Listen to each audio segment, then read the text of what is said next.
Hello प्यारे बच्चों, कैसे हैं सब। Welcome back to English channel English jungle of Pranay. प्यारे बच्चों, सब्जेक्ट वर्ब एग्रीमेंट की सीरीज के अंतर्गत आज हम देखने जा रहे हैं आगे का एक बहुत ही इंटरेस्टिंग रूल। तो चलिए शुरू करते हैं।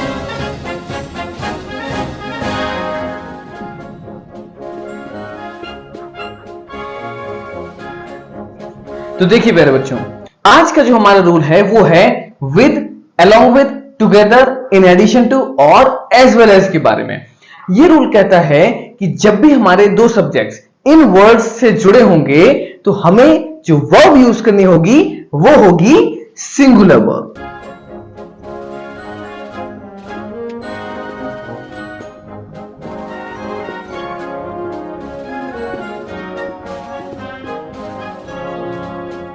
देखिए मेरे बच्चों, एग्जाम्पल देखते हैं।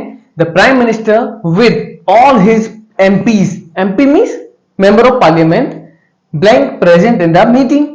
तो यहां पर देखिए आप, विद से दो सब्जेक्ट ऐड हुए हैं। एक तो prime minister first subject, with लिखा है, उसके बाद लिखा है ऑल हिज एमपीज।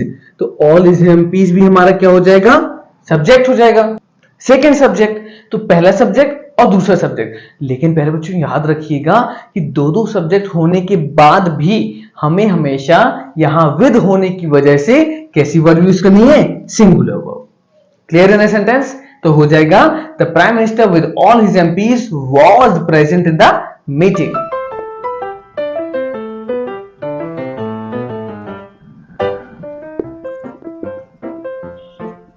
तो प्यारे बच्चों जरा यहां पे ध्यान से देखिए कि यहां along with का यूज हुआ है, और along with से कौन कौन से दो सब्जेक्ट जुड़े हैं, एक तो सी और हर पेरेंट्स।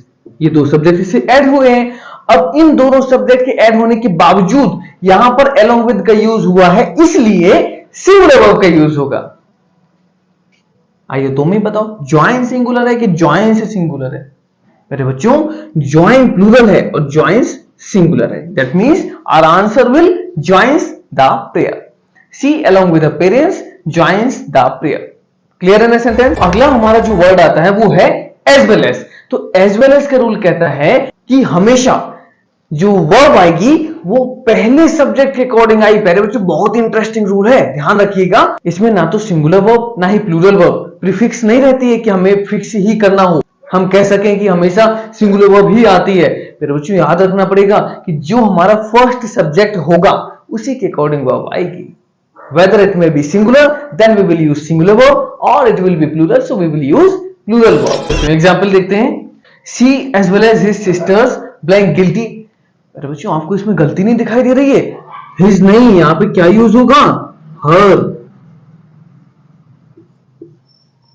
तो सेंटेंस है हमारा she as well as her sisters blank guilty।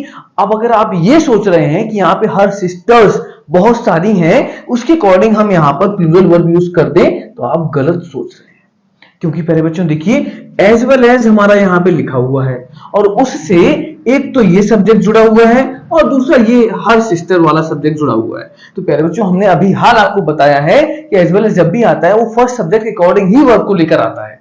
तो यहां फर्स्ट सब्जेक्ट है she is singular, so we will have to use the singular verb. That means is our answer. Clear है ना सेंटेंस।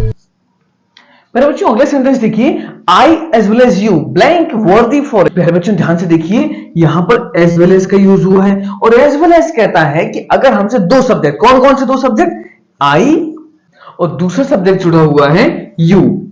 तो प्यारे बच्चों यहां पर जो फर्स्ट सब्जेक्ट है आई के अकॉर्डिंग यहां पे क्या यूज होगा, एम। अब जरा प्यारे बच्चों ध्यान से देखिए, अगर हमको ये रूल नहीं आता होगा तो हम क्या सोचेंगे कि यार यू के साथ में एम का यूज हुआ है, यही सोचेंगे ना सब। I as well as you am worthy for this. तो आप सोचेंगे यार यू के साथ में एम कहां आता है, ये तो गलत सेंटेंस लग रहा है। लेकिन प्यारे बच्चों आपको यही बात ध्यान रखनी होगी कि यहां पे यू के साथ एम ना आकर ये जो एम है किसको डिनोट कर रहा है, आई के लिए यूज हुआ है।